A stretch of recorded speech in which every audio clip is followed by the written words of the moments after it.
Hello guys, my name is xRellic, and you guys are watching a quick 13-0 in 4 rounds using the MTAR on one of the new maps of the new DLC called Containment.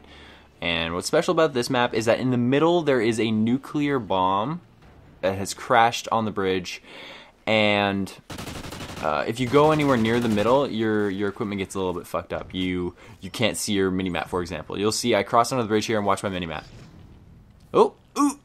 You can't see anything really, and it's kind of cool. It's a nice little feature. I like that they're switching things up a bit. I want to talk about a few things today. One, I'm going to talk about the maps of the DLC and why I think they're so much better and feel a lot better to play than the original set of maps that came with Call of Duty Ghosts.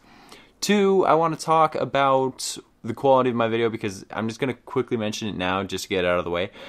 Some of you mentioned yesterday that I was talking about obviously the quality is going to be better because it's a new computer, I upped all the settings, blah blah blah blah blah, and I didn't feel like it looked a ton better, which was a little disappointing for me. And some of you said you might have used a little bit too much color correction, or it's a little bit too bright, and I hadn't done any color correcting or any brightness or anything like that. I had just done sharpness and a bit of contrast.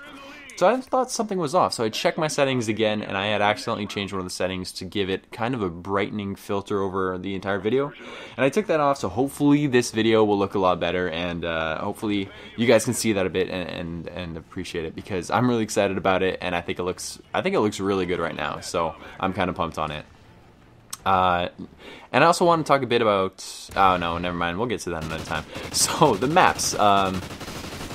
I wanted to go over the maps because one thing I was kind of thinking about, I've only been playing the map pack. That's really all I've been doing, which is why you're seeing Search and Rescue instead of Search and Destroy. They don't have Search and Destroy in the objective playlist for the map pack, which is disappointing, but whatever.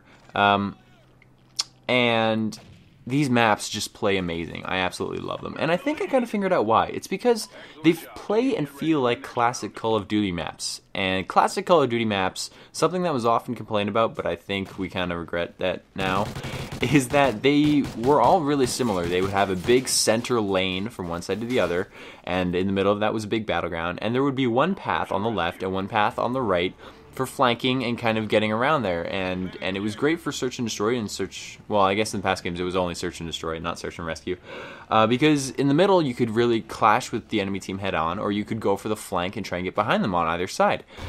And when Call of Duty Ghosts first came out, the maps were so complex and intricate that there were lines of sight and windows everywhere that could catch you running around the map anywhere, and there wasn't really obvious left, right, and middle kind of battlegrounds like we had seen in previous games and with their map layouts.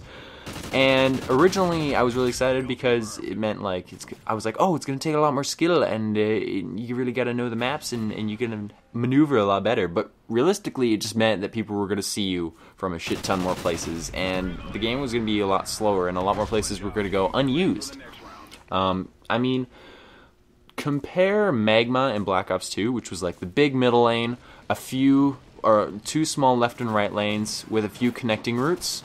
That was basically the way I viewed 90% of the Call of Duty maps before Ghosts. And I mean, you don't really see, you see a lot more routes between the middle battlegrounds and a lot of more cross routes and everything in Call of Duty Ghosts. Just think of Tremor. There are pathways and hallways everywhere if you think about it, and it's so intricate. It's nothing like the classic left, right, middle battleground, and it's almost too much, and I think it is too much. To have a complex map like that with so many options, you need to have it way bigger with way more people. That's my point of view. I mean, you got to create maps and have war or army sizes the way Battlefield has it. The intricate maps haven't worked out, and I feel like with this map pack, they went back to the simpler maps, and I mean, it's worked out. I love playing this way. I love playing these maps, and I'm having a great time. So I recommend you guys actually get the map pack and try it out, because it's an absolute blast. I've been having an absolute blast. I'm looking forward to the future map packs simply because I'm hoping for more maps just like these. Anyways, this is pretty much going to be the final kill as someone marks them there with a motion sensor and I pick them up. Hopefully you guys enjoyed this video. Let me know what you guys think about the map pack if you have it, why you haven't gotten it yet, and maybe if I changed your mind. And whether you agree with my assessment of the maps, both in previous Call of Duties, about the original Call of Duty Ghost maps and the ones that came out with this map pack. So thank you guys for watching. I hope to see you next time. And oh, I fucked up my outro. Whatever, I'll leave it. Peace.